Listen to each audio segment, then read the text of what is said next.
The text came in at 9:47 p.m. I was already in bed reading an old mystery novel for the third time. The screen lit up beside me. 3 lines, no punctuation, no warmth. 30 guests confirmed. Turkey's in the fridge. You can start at 4 a.m. I read it twice. Then a third time, just to be sure I hadn't missed a thank you tucked in between the assumptions. But no, that was it. I sat up, slid my glasses back on, and walked to the kitchen. The overhead light flickered once before settling. On the counter was the shopping list I had printed out earlier that afternoon, highlighted, double-spaced, organized by aisle number. She dropped it off after picking up the kids from school, saying, "Oh, and I left you a list. Hope that helps." I remember nodding, still holding the pot I'd been washing. She didn't ask if I was free, didn't ask if I wanted to, just assumed I would. Nathan had followed behind her, kissed my cheek absently, and added, "Layla's folks love your cooking. Don't go overboard, though." Then they left. Not even 10 minutes. I opened the fridge. Sure enough, the turkey sat there in its plastic wrap, 24 lb. Below it, a crate of eggs, 4 tubs of butter, and 2 frozen pie crusts I hadn't bought. I leaned against the door and let the cool air settle against my face. I hadn't agreed to this. No one asked. No one said please. Just last week, Layla told her mother on the phone that I liked staying busy. And Nathan, he once said I was so good at making holidays feel effortless. I suppose that's what happens when you make things too easy for too long. People start to believe they're owed the effort. I shut the fridge quietly and turned off the kitchen light. My alarm clock was already set for 5:30, but I adjusted it to 3:45, just enough time to have a cup of coffee before starting the prep. When I returned to bed, the phone buzzed again. Another message. This one read, "Don't forget Derek's nut allergy." I didn't reply. I just placed the phone face down and closed the book. The seating chart was taped to the fridge right below a cartoon turkey magnet. I hadn't noticed it the night before, but it must have gone up after I'd gone to bed. Printed names in glossy calligraphy, each assigned a precise spot. Layla's parents were in the center, seated next to her sister and her brother-in-law. Even her cousin, who hadn't visited in 5 years, was listed by full name with window seat scribbled in ink beside it. I scanned the chart slowly, row by row, expecting to find my name somewhere near the middle, or at least the side table. Instead, it was in the bottom right corner, written in rushed handwriting that didn't match the rest. Clarice folding chair buffet end. No plate marker. No real chair. No space, really. Just a gap next to the coffee pot where the kids usually left their half-finished drinks. I stood there longer than I should have, holding the carton of eggs I'd come for, now sweating in my palm. I placed it gently on the counter, then pulled the magnet aside just enough to loosen the edge of the chart. It didn't tear, but I wished it had. Last year, I'd made 4 pies, 2 turkeys, 3 casseroles, and the cranberry sauce Leia said she didn't like, but scraped clean anyway. I had stood for 12 hours in that kitchen, refilling trays and wiping spills no one noticed they made. By the time everyone sat down, there wasn't a seat left. I'd asked if I could just grab a plate and sit with the kids. Nathan had looked up from his wine and said, "Mom, don't make this about you." So I'd eaten at the counter facing the sink. Just me, a plate, and the sound of the dishwasher humming behind my back. I hadn't wanted a spotlight, just a chair, just enough room to feel like I belonged at the table I'd built. I turned away from the chart and opened the cupboard. The pie tins waited, stacked in silence. I pulled them out and set them beside the flour, then opened the fridge and reached for the butter. 3 days before Thanksgiving, my sister called from Daytona. Her voice crackled through the line, warm and easy like always. "Still time to change your mind," she said. "We've got plenty of room, and Tony keeps asking if his Auntie Clarice is bringing those sweet potatoes." I smiled, though I knew she couldn't see it. "I'm staying here this year. Nathan and Laya are hosting again," she asked, drawing the word out. I waited. She didn't. "You coming because you want to, or because they've convinced you they can't function without you?" I said nothing. She continued, gentler now. "Are you needed or just used?" I gave a soft laugh, the kind that doesn't reach the chest. "The kids will be there. It's tradition." She didn't push further, just said, "You know, we'd love to have you," and promised to save me a plate in case I changed my mind. When we hung up, I sat with the quiet for a long time. I wasn't angry at her. I was just tired. Tired in a way that didn't come from lack of sleep or sore joints. A deeper kind of tired. The kind that comes from always being the one who fills the gaps no one else sees. I opened my photo gallery and searched Thanksgiving. 10 albums, 10 years, table settings, kids with whipped cream on their noses, Laya and her mother holding wine glasses, Nathan carving the turkey. Not once was I in the frame. I'd taken the pictures. I'd set the table. I'd washed the linens. I'd made the pies, but somehow I never made it into the memory. I scrolled slower, hoping maybe I'd missed one, some half-blurry photo in the corner, a reflection in a window. Nothing, not even a shadow. I set the phone down, screen face down, and turned back to the sink. The dough had finished chilling. I unwrapped it gently, rolled it out with slow and steady hands, firm from years of knowing just the right pressure. I pressed it into the pie tin, trimmed the edges, and reached for the filling. The house was quiet except for the sound of the oven fan and the occasional creak of the hardwood floor. I moved carefully, brushing the turkey with melted butter, keeping the rhythm slow and even. There's a kind of stillness that comes in kitchens after 10 at night, where everything smells of salt, heat, and memory. I had just finished the third round of basting when I heard the front door open and close. Laya's voice carried in through the hallway, sharper when she was on the phone, as if needing to fill every space. She likes having something to do, she said, her tone light but dismissive. It keeps her feeling useful. The oven beeped softly. I turned the dial down by 10 degrees. She needs this, Laya added, laughing. She'd be lost without it. Nathan's voice came next, easy and amused. She's good at disappearing into the background. They were in the living room. No need to whisper, not about me. I stood there, still holding the baster, my hand suddenly heavier than it had been a moment before. I stared at the golden skin of the turkey, the smell of rosemary rising, even though my stomach turned.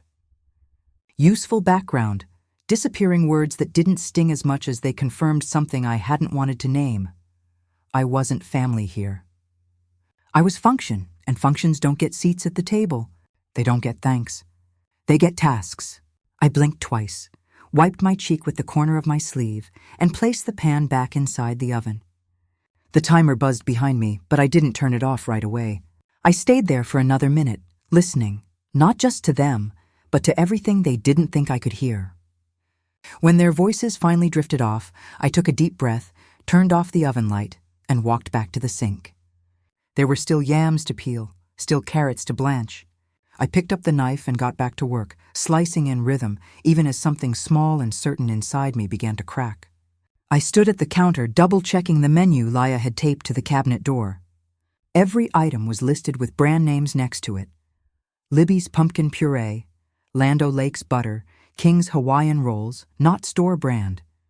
There were even notes about presentation: use white ceramic dishes, sliced turkey before guests arrive, and no foil on serving plates. It wasn't a menu. It was a command sheet. Below it, on the same cabinet door, hung a Ziploc bag filled with disposable containers. I took one out and flipped it over. On the lid, written in black marker, was Mom and Dad Laya's side stuffing. Another one read, Cousin Jen, mashed potatoes. Each container was neatly labeled for leftovers already assigned before the food was even cooked. None had my name. I opened the rest just to be sure. There were 9 in total, all for Laya's family, none for me, not even a small one for the pie I was baking by hand. I turned back toward the sink and filled a pot with water. The sound of it echoed in the quiet. It was the same rhythm as last year and the year before. No one else bringing a dish, no one offering to clean. Not even an empty offer of, let me know if I can help. I reached for my purse on the windowsill and thumbed open the banking app. The total balance flashed up, 68th of 421. After the groceries, the supplies, and the extras Laya had added last minute, that's what I had left until next month. I hadn't mentioned it to Nathan. I hadn't told him the sales flyer for the canned goods came out of my church bag, or that I skipped the hair appointment I'd been saving for. I just kept boiling, chopping, baking. Useful, invisible, efficient. I took out the pie crust and began laying the slices of apple, each one dusted with cinnamon and nutmeg. The house smelled like the holidays, the kind people praise on postcards, the kind that made you believe everything was full of love. But love isn't what filled the containers, and it's not what kept me standing there. The crusts were cooling on the rack when I walked back to my room and pulled the carry-on from under the bed. It still had a faint scuff from the last time I used it 2 years ago when I visited Deb in Santa Fe for her retirement party. That week, we drank coffee on her porch every morning and slept in like teenagers. I placed the suitcase on the bed and opened it slowly. The zipper stuck halfway. I didn't force it. I just waited. My hands moved on their own, folding jeans, one warm sweater, my travel-sized toiletries. I left the pearl earrings on the dresser. I didn't feel right bringing them. They belonged to a version of me that still waited for a place at someone else's table. I sat down at the edge of the bed and typed into my phone last-minute flights from Savannah. A few popped up. The cheapest left at 5:25 a.m. non-stop. 1 seat left. I stared at it for a long minute before tapping. Confirm. Then I called Deb. She answered on the second ring. Got a guest room? I asked. Her voice softened. Always. I didn't explain. I didn't have to. Back in the kitchen, I grabbed a sticky note from the drawer, the kind Laia uses to label leftovers. I picked up the pen and wrote carefully, each word quiet but certain. This year, I'm not on the menu. I folded the note in half and slid it under the salt shaker, right where they'd find it once the panic set in. I unplugged the mixer, covered the pies, and set the rolls back in the pantry. I didn't erase anything. I didn't throw anything out. I just left things unfinished, like they always left me. By the time I zipped the suitcase closed, the house was dark again, silent, save for the hum of the refrigerator and the soft click of the oven cooling down. I checked the flight one more time. Still confirmed, still mine. I set my alarm for 3:30 a.m. and placed the phone face down. There was nothing left to reply to. The house was still asleep when I poured my coffee. I didn't turn on the kitchen light. The glow from the microwave clock was enough. The air was thick with silence. No footsteps, no voices, no demands. Just me and the sound of my own breathing. I drank the coffee slowly. No cream, no sugar, just the way Henry used to make it. When the mug was empty, I rinsed it, dried it with the towel from the stove, and placed it gently back on its hook. Then I opened the fridge. The turkey was still there, taking up half the bottom shelf. I lifted it out and set it on the counter. I didn't touch the seasoning. I didn't reach for the butter or herbs. I just left it cold, plain, raw. The cranberries stayed in the freezer. The sweet potatoes remained unpeeled. They could figure it out or not. I walked down the hall, picked up my bag, and zipped my coat slowly so the sound wouldn't echo. I didn't want to wake anyone, not out of guilt, but because I wanted to leave before they had the chance to rewrite the story. Before Laia could sigh and say she would have helped if she'd asked, or Nathan could frown and mutter she always takes things too personally. In the front hall, I paused long enough to glance toward the living room. The dining table was already set. All white linens and fake gratitude.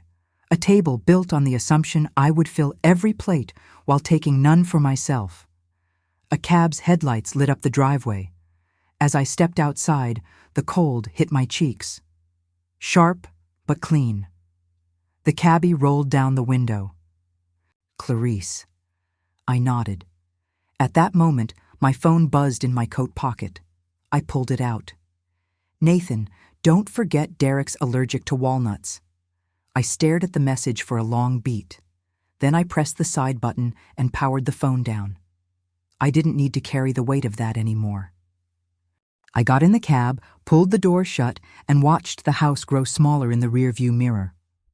Later that morning, while I sat by the window at gate B6 with a second cup of coffee in hand, my phone stayed off.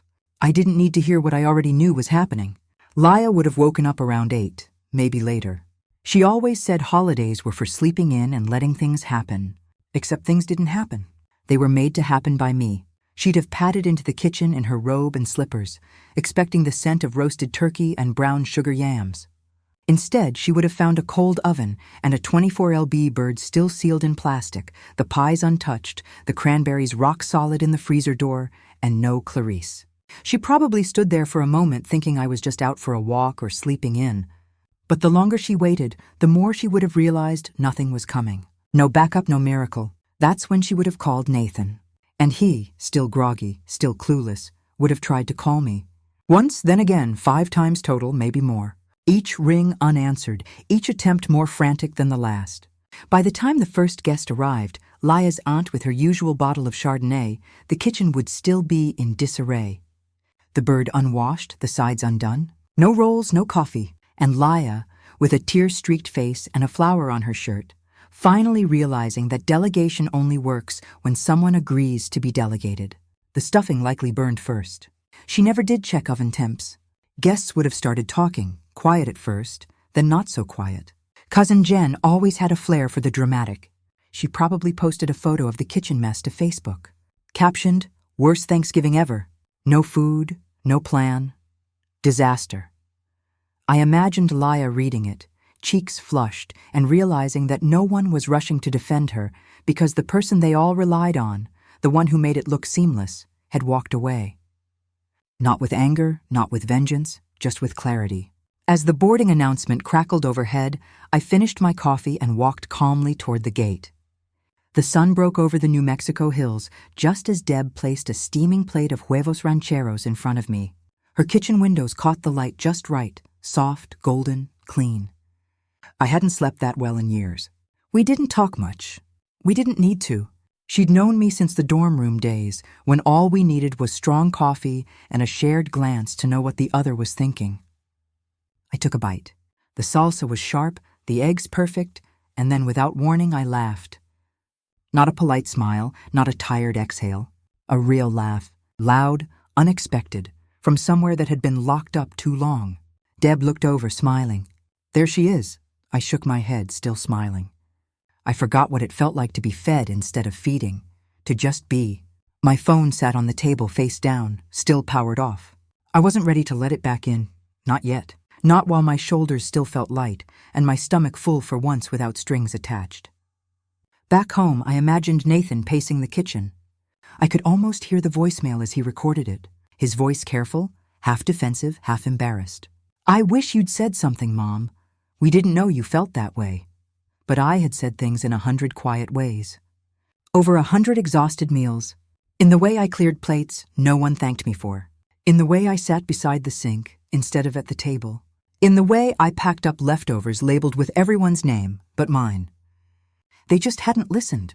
I powered on the phone for a moment, just long enough to check for emergencies. Nathan's message was at the top. I didn't play it. I didn't need to. I deleted it with one swipe, set the phone back down, and reached for my coffee. It was still hot. Outside, the sky stretched wider than I remembered, as if it had always been waiting for me to notice it. When I unlocked the door, the house was quiet. No shoes by the door, no crayon marks on the counter, no trace of the chaos that had unfolded the week before, just stillness. I set my suitcase down in the hallway and glanced around. The folded laundry on the armchair hadn't moved. The framed photo of Nathan as a boy still leaned slightly left on the bookshelf. They hadn't been here. I didn't need a note to know. They'd gone to Laya's parents, probably the morning after everything collapsed. Maybe to save face, maybe to blame me in private where it wouldn't echo as loud. I didn't call to check. I didn't ask when they'd be back. The silence suited me. I walked into the kitchen, filled the kettle, and waited for the boil. The fridge still held the carton of cream I bought 2 weeks ago. I poured just a splash into my cup, stirred, and carried it to the table. Only one place was set, my plate, my fork, my cup. I laid out the linen napkin I kept hidden in the back of the drawer. The nice one, the one no one thought I deserved to use. Then I lit the candle in the center of the table. Not for guests, not for celebration, just because I wanted to. I didn't host again. No one asked me to. There were no texts about Christmas, no follow-ups, no apologies, just space. The kind that used to feel empty but now felt earned. A card had come in the mail while I was gone. Yayla's handwriting was on the envelope. Inside was a pre-printed "Thinking of You" message and 3 quick words beneath it. "Hope you're well." I slipped it into the kitchen drawer with the receipts and warranty papers, then closed it gently. That night I made roasted carrots and a small chicken. No place settings beyond my own, no one to impress. I played the old jazz station on the radio and let the music fill what was once obligation. And when I sat down to eat, I didn't check if anyone else needed something first. I simply took a bite. The meat was tender. The wine was cold. My seat finally was mine.